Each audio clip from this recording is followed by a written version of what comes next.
This is Naruto Shippuden, and welcome to Facts and History. Today we're going to find out who created Naruto. Now, this is not as simple as it seems.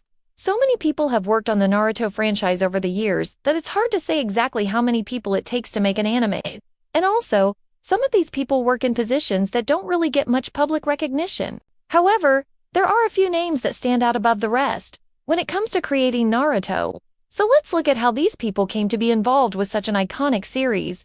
In the early 90s, Masashi Kishimoto was a young mangaka who was trying to make a name for himself. He had published a few one-shot mangas, but nothing had really caught the attention of the public or the Jump editors. Kishimoto loved drawing characters with big eyes and spiky hair, and he wanted to create a shonen manga, something like Dragon Ball or Yu Yu Hakusho. But his ideas just weren't good enough to get a manga serialization.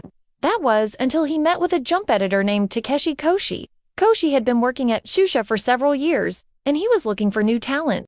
He had heard about Kishimoto's previous works and thought that the young mangaka had potential. The two met and talked about Kishimoto's ideas for a shonen manga, and Koshi encouraged him to keep trying. This meeting gave Kishimoto the confidence he needed to submit his best work yet. A year after their first meeting, Kishimoto met up with Kashi again and showed him the manga that would eventually become Naruto. Koshi was impressed by the story and the characters, and he gave Kishimoto the green light to serialize the manga in weekly Shonen Jump. Kishimoto was ecstatic. This was his big chance to make a name for himself. He worked hard on the manga, putting in long hours every day to make sure that he could produce a quality product for his fans. His hard work paid off. Naruto became one of the most popular mangas in weekly Shonen Jump, and the anime adaptation was a huge success. Kishimoto and Kashi continued to work on the manga together for the next 15 years. They saw the ups and downs, but through it all, their friendship and respect for each other only grew stronger. When Kashi retired from being an editor, Kishimoto was sad to see him go, but he knew that his friend would continue to be successful in whatever he did next. But what makes this story interesting is that Kashi didn't just play the role of a typical editor. No, Kashi was more than that. He was a mentor, a guide, and a friend to Kishimoto. When Kishimoto was struggling with his manga, Kashi would give him advice and help him to brainstorm new ideas. He was always there to lend a listening ear and a helping hand. Their friendship helped Kishimoto to stay motivated when times were tough and to keep pushing forward even when he thought he could undo it anymore. As Naruto grew in popularity, Kishimoto's life changed drastically. He went from being a relatively unknown mangaka to being one of the most successful in the industry. But despite all the fame and fortune, Kishimoto never forgot about Kashi and the role that he played in his success. In an interview, Kishimoto had this to say about his friendship with Kashi. "I think our friendship was able to survive because we both love manga so much. We can talk about manga for hours and hours."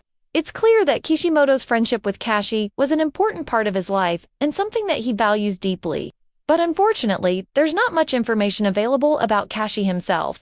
He's quite a mysterious person who prefers to stay out of the spotlight. However, we do know that he's still working in the manga industry as an editor, and he's probably still giving young mangaka the same advice and guidance that he gave to Kishimoto all those years ago.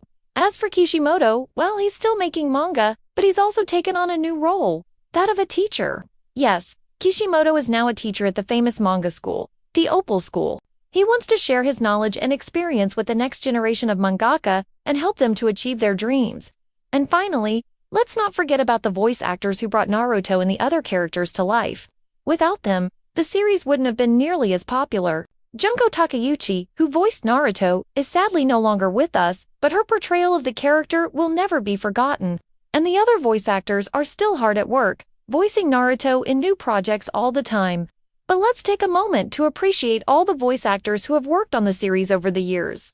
They've given us some unforgettable performances, and we're so grateful for their hard work.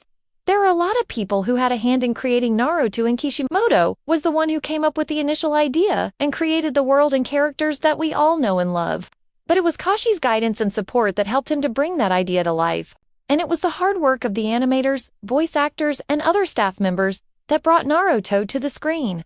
All of them deserve credit for creating one of the most iconic and beloved mangas and anime of all time. It's important to remember that great works of art are rarely the product of a single person's efforts.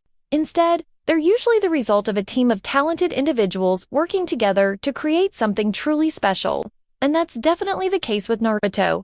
When you sit down to watch or reread Naruto, take a moment to appreciate all the people who made it possible. From the mangaka to the voice actors to the fans, We're all part of the Naruto family, and we should celebrate the fact that we have something so amazing to enjoy together. We hope you enjoyed learning more about Naruto's creator.